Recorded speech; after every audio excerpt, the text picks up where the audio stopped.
എല്ലാവർക്കും മിസ്റ്റർ മലയാളി ചാനലിലേക്ക് സ്വാഗതം. ലേറ്റസ്റ്റായിട്ട് കോടതി തന്നെ ഉത്തരവിട്ടേക്കുവാണ് ലക്ഷ്മിപ്രിയയ്ക്കെതിരെ കേസെടുക്കാൻ വേണ്ടി. അൻസിബയുടെ പരാതിയിന്മേൽ എല്ലാവർക്കും അറിയാവുന്നൊരു കാര്യമാണ്. കുറച്ച് നാളുകളായിട്ട് അൻസിബ ഉണ്ടെങ്കിൽ ലക്ഷ്മിപ്രിയയ്ക്കെതിരെ പരാതിയും കൊണ്ട് നടക്കുമായിരുന്നു. പക്ഷേ പോലീസുകാരൊന്നും ഈ ഒരു ലക്ഷ്മിപ്രിയയ്ക്കെതിരെ കേസെടുക്കാനൊന്നും റെഡി ആയിരുന്നില്ല.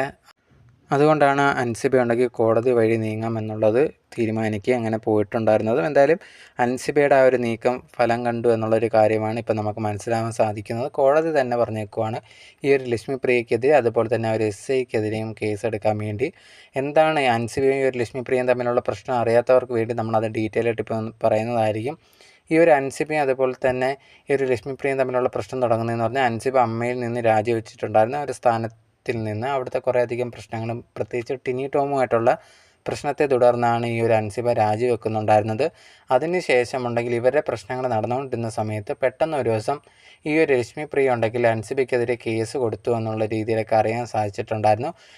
ലക്ഷ്മിപ്രിയ തന്നെ ആയിരുന്നു അത് തുറന്ന് പറഞ്ഞിട്ടുണ്ടായിരുന്നു. ഇതേ കണക്ക് ഈ അൻസിബ എനിക്കൊരു മെസ്സേജ് അയച്ചിട്ടുണ്ടായിരുന്നു, ഭയങ്കര മോശമായിട്ടുള്ള രീതിയിൽ മെസ്സേജ് അയച്ചിട്ടുണ്ടായിരുന്നു. അതിൻ്റെ ഭർത്താവ് കണ്ടിട്ട് ഭയങ്കരമായിട്ട് തെറ്റിദ്ധരിക്കുകയൊക്കെ ചെയ്തിട്ടുണ്ടായിരുന്നു. ഞങ്ങൾ തമ്മിൽ അടിയും വഴക്കും ഒക്കെ ആവാൻ പോയി പിരിയേണ്ട അവസ്ഥ വരെ വന്നിട്ടുണ്ടായിരുന്നു. അതിൻ്റെ മെയിനായിട്ടുള്ളൊരു കാര്യം അൻസിബയായിരുന്നു. അതുകൊണ്ടാണ് ഞാൻ ഈ ഒരു അൻസിബയ്ക്കെതിരെ കേസ് കൊടുത്തതെന്നുള്ള രീതിയിൽ ഈ ഒരു ലക്ഷ്മിപ്രിയ പറഞ്ഞിട്ടുണ്ടായിരുന്നു. അൻസിബ ഇതിനെക്കുറിച്ച് പറഞ്ഞൊരു കാര്യം, ഞാനങ്ങനെ മോശമായിട്ടൊന്നും ഒരു മെസ്സേജും അയച്ചിട്ടില്ല. ആകെ ഞാനുണ്ടെങ്കിൽ അമ്മയുടെ കാര്യങ്ങൾ പറഞ്ഞുകൊണ്ടുള്ളൊരു മെസ്സേജ് അല്ലാതൊരു ഞങ്ങൾ സാധാരണ സംസാരിക്കുന്ന മെസ്സേജ് മാത്രമേ ഇട്ടിട്ടുള്ളൂ. അതിനാണ് ഇതേ കണക്ക് എനിക്കെതിരെ കേസ് കൊടുത്തിട്ടുണ്ടായിരുന്നത്. ചോദിച്ച സമയത്ത് ഇതേ കണക്ക് ഞാൻ അയച്ച മെസ്സേജ് കണ്ടിട്ട് ഭർത്താവ് അടിക്കാനൊക്കെ ചെന്നു, വലിയൊരു പ്രശ്നത്തിലേക്ക് തന്നെ ചെന്നിട്ടുണ്ടായിരുന്നു. അതുകൊണ്ടാണ് ഇതേ കണക്ക് കേസ് കൊടുക്കാമെന്ന് ഭർത്താവ് പറഞ്ഞ് ഞാൻ കേസ് കൊടുത്തത് എന്നുള്ളൊരു കാര്യമാണ് ലക്ഷ്മിപ്രിയ തൻ്റെ അടുത്ത് പറഞ്ഞിരുന്നു. പക്ഷേ എനിക്കത് മനസ്സിലാവാത്ത അങ്ങനെ ഒന്നും തന്നെ ഞാൻ മെസ്സേജ് അയച്ചിട്ടില്ല. പിന്നെ ആ ഒരു ഭർത്താവിനെതിരെയാണ് കേസ് എടുക്കേണ്ടത് അങ്ങനെയാണെങ്കിൽ, കാരണം അദ്ദേഹം അടിക്കാനൊക്കെ പോയെന്നാണല്ലോ പറയുന്നത്. ഞാനുണ്ടെങ്കിൽ ഇതേ കണക്ക് പോലീസ് വിളിച്ച സ്ഥിതിക്കുണ്ടെങ്കിൽ അവിടെ ചെന്നിട്ടുണ്ടായിരുന്നു. അവിടെ ചെന്ന സമയത്ത് എൻ്റെ അടുത്ത് വലുതായിട്ട് കാര്യങ്ങളൊന്നും തിരക്കാതെ ഇതേ കണക്ക് ലക്ഷ്മിപ്രിയ ഇങ്ങനെ പറഞ്ഞു, നിങ്ങളങ്ങനെ ചെയ്ത് തെറ്റാണെന്നൊക്കെ പറഞ്ഞിട്ട് ഭയങ്കരമായിട്ട് അവിടുത്തെ SIയൊക്കെ മാനസികമായിട്ട് എന്നെ ബുദ്ധിമുട്ടിച്ചിട്ടുണ്ടായിരുന്നു. പക്ഷേ ഇവരുണ്ടെങ്കിൽ എൻ്റെ ഭാഗം കേൾക്കുകയൊന്നും ചെയ്തിട്ടില്ലായിരുന്നു അവിടുത്തെ പോലീസ്. ഇവർ പറയുന്ന അതേ കണക്ക് കേട്ടിട്ട് എന്നെ കൊണ്ട് ഒരു ലെറ്ററിൽ എഴുതി വാങ്ങിപ്പിച്ചിട്ടുണ്ടായിരുന്നു, ഇതേ കണക്ക് ചെയ്ത് തെറ്റാണെന്നൊക്കെ പറഞ്ഞിട്ട് എഴുതി വാങ്ങിച്ചിട്ടുണ്ടായിരുന്നു. അതിനുശേഷം ഭയങ്കര വിഷമമായി എന്നുള്ളൊരു കാര്യം തൻ്റെ മാധ്യമ പ്രവർത്തകനുമായിട്ട് അവിടെ ചെന്ന് പോലീസിനെ കണ്ട് ഇതേ കണക്ക് ഇതിനെക്കുറിച്ച് ഇതിൻ്റെ ഒരു കോപ്പി വേണം എന്നൊക്കെയുള്ള രീതിയിൽ സംസാരിച്ചിട്ടുണ്ടായിരുന്നു. ഈ ഒരു മാധ്യമ പ്രവർത്തകൻ കൂടെ ഉള്ളത് കൊണ്ട് അതേ കണക്ക് ഒരു ഫോട്ടോ എടുക്കാൻ സമ്മതിച്ചു. അങ്ങനെ സമ്മതിച്ച് ഫോട്ടോ എടുക്കാൻ നോക്കുമ്പോൾ ഇതേ കണക്ക് ഞാൻ എഴുതാത്ത ഒരു ലൈൻ കൂടി അതിനകത്ത് എഴുതിയിട്ടുണ്ടായിരുന്നു. ഇതിൻ്റെ ഒരു കോപ്പി ഉണ്ടെങ്കിൽ ലക്ഷ്മിപ്രിയയുടെ ഭർത്താവിന് വാട്സപ്പിൽ അയച്ചു കൊടുക്കാൻ എനിക്ക് സമ്മതം എന്നുള്ള രീതിയിലും കൂടെ എഴുതി ചേർത്തിട്ടുണ്ടായിരുന്നു. അത് കണ്ടപ്പോഴാണ് എന്തായാലും ഞങ്ങൾ ആ ഒരു ഫോട്ടോ എടുത്തിട്ട് ഇതിനെതിരെ എന്തായാലും നടപടിയായിട്ട് പോകണം എന്നുള്ള രീതിയിൽ ഞാൻ വിചാരിച്ചിട്ടുണ്ടായിരുന്നത്. അങ്ങനെയാണ് ലക്ഷ്മിപ്രിയയ്ക്കെതിരെ ആവശ്യമില്ലാതെ എനിക്കെതിരെ പരാതി കൊടുത്തു എന്നുള്ള രീതിയിൽ പറഞ്ഞൊരു കേസ് കൊടുക്കാൻ പോയിട്ടുണ്ടായിരുന്നത്. പക്ഷേ അവിടെ ഉണ്ടെങ്കിൽ ലക്ഷ്മിപ്രിയയ്ക്ക് ഒരു കാര്യം, ലക്ഷ്മിപ്രിയയ്ക്കെതിരെ അവരെടുക്കാനോ ഒന്നും തന്നെ റെഡി ആയിരുന്നില്ല. അതുകൊണ്ട് തന്നെയാണ് കോടതിയെ സമീപിക്കാമെന്നുള്ള രീതിയിൽ അങ്ങനെ പോയത്. എന്തായാലും ആ ഒരു കാര്യം നല്ലതായെന്നാണ് മനസ്സിലാവുന്നത്. എന്തായാലും കോടതി തന്നെ പറഞ്ഞിട്ടുണ്ട് ഈ ഒരു അൻസിബയുടെ കാര്യത്തിൽ കേസിലുണ്ടെങ്കിൽ ലക്ഷ്മിപ്രിയയ്ക്കെതിരെ ആ ഒരു SIക്കെതിരെയും കേസെടുക്കാൻ വേണ്ടിയിട്ടുള്ളൊരു കാര്യം.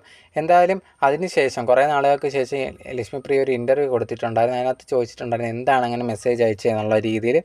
ആ സമയത്ത് അൻസിബ തനിക്ക് മെസ്സേജ് അയച്ചതെന്ന് പറഞ്ഞാൽ ഇതേ കണക്ക് എൻ്റെ ഒരു ഫ്രണ്ടിനെ ഞാൻ കണ്ടിട്ടുണ്ടായിരുന്നു. അപ്പോൾ എൻ്റെ ഫ്രണ്ട് പറഞ്ഞിട്ടുണ്ടായിരുന്നു ലക്ഷ്മിപ്രിയയുടെ ദുബായിലുള്ള കുറേയധികം ഫോട്ടോസ് കണ്ടിട്ടുണ്ടായിരുന്നല്ലോ എന്നുള്ള രീതിയിൽ അൻസിബ എനിക്ക് മെസ്സേജ് അയച്ചു. ഇതേ കണക്ക് ഇങ്ങനെ പറഞ്ഞത് ശരിയാണോ, കുറേ ഫോട്ടോസ് കണ്ടെന്ന് പറഞ്ഞല്ലോ, അത് സത്യമാണല്ലോ എന്നൊക്കെ രീതിയിൽ. അതാണ് എൻ്റെ ഭർത്താവ് കണ്ടിട്ട് ഭയങ്കര മോശമായിട്ട് തെറ്റിദ്ധരിച്ചു എന്നുള്ള രീതിയിൽ ലക്ഷ്മിപ്രിയ പറഞ്ഞിട്ടുണ്ടായിരുന്നത്.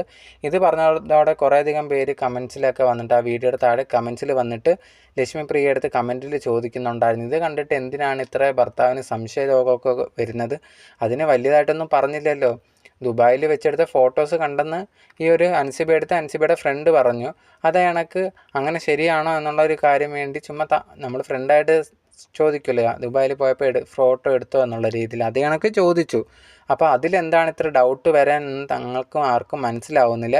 ലക്ഷ്മിപ്രിയ അപ്പോൾ എന്ത് പ്രശ്നമാണ്, ഭർത്താവായിട്ട് എന്തെങ്കിലും വേറെ പ്രശ്നങ്ങളുണ്ടോ, ഇങ്ങനെയൊക്കെ കണ്ടിട്ട് ഉടനെ തന്നെ അങ്ങനെ ഭർത്താവിന് ഒരു സംശയരോഗമൊക്കെ തോന്നുമെന്ന് പറഞ്ഞാൽ അതിൻ്റെ പേരിൽ കേസ് കൊടുക്കുക, അതിൻ്റെ പേരിൽ പോലീസ് വിളിച്ചു വരുത്തിയിട്ടുണ്ടെങ്കിൽ അൻസിബയെ മാനസികമായിട്ടൊക്കെ ഭയങ്കരമായിട്ട് ബുദ്ധിമുട്ടിക്കുക, അതിന് ശേഷം ഉണ്ടെങ്കിൽ ഇനി ഇങ്ങനെയൊന്നും ചെയ്യില്ലെന്ന് പറഞ്ഞ് എഴുതി വാങ്ങിപ്പിക്കുക, ഇതൊന്നും അംഗീകരിക്കാൻ പറ്റുന്ന ഒരു കാര്യമല്ല. അല്ലാതെ ഈ ഒരു അൻസിബ എന്തെങ്കിലും തെറ്റ് ചെയ്തിട്ടുണ്ടെങ്കിൽ അതിനെതിരെ പരാതി കൊടുക്കുന്നത്, അവരെ പോലീസ് സ്റ്റേഷനിൽ വിളിച്ചു വരുത്തിയിട്ട് എന്തെങ്കിലുമൊക്കെ ഇങ്ങനെ സംസാരിക്കുന്നത് ഓക്കെ. അല്ലാതെ ചെയ്തത് ഇത് ശരിയായില്ല എന്നുള്ളത് ലക്ഷ്മിപ്രിയക്കെതിരെ എല്ലാവരും പറഞ്ഞിട്ടുണ്ടായിരുന്നു. എന്തായാലും അപ്പം തന്നെ അൻസിബ എടുത്ത് എല്ലാവരും കമൻറ്റിലും അതുപോലെ തന്നെ കുറേയധികം പേര് പറഞ്ഞിട്ടുണ്ടായിരുന്നു ഇതാണ് കേസായിട്ട് പോകണം എന്നുള്ളത്. അതുകൊണ്ടാണ് അൻസിബ പോയിട്ടുണ്ടായിരുന്നത്. എന്തായാലും ഇനി വരുന്നത് ലക്ഷ്മിപ്രിയ ചോദ്യം ചെയ്യലും കാര്യങ്ങളൊക്കെ നടക്കും. അതിനുശേഷം നമുക്ക് അപ്ഡേറ്റും കാര്യങ്ങളും എന്താണ് എന്നറിയാൻ സാധിക്കും. ഇനി എന്തെങ്കിലും പറയാത്ത കാര്യങ്ങളുണ്ടോ എന്നുള്ള രീതിയിൽ കൂടി നമുക്ക് അറിയാൻ സാധിക്കത്തുള്ളൂ. സോ ഈ ഒരു വിഷയത്തിൽ നിങ്ങളുടെ അഭിപ്രായം എന്താണെന്നുള്ളത് മറക്കാതെ കമൻറ്റ് ബോക്സിൽ കമൻറ്റായിട്ട് പറയുക. നിങ്ങളുടെ അഭിപ്രായങ്ങൾ അറിയാനും ആഗ്രഹമുണ്ട്.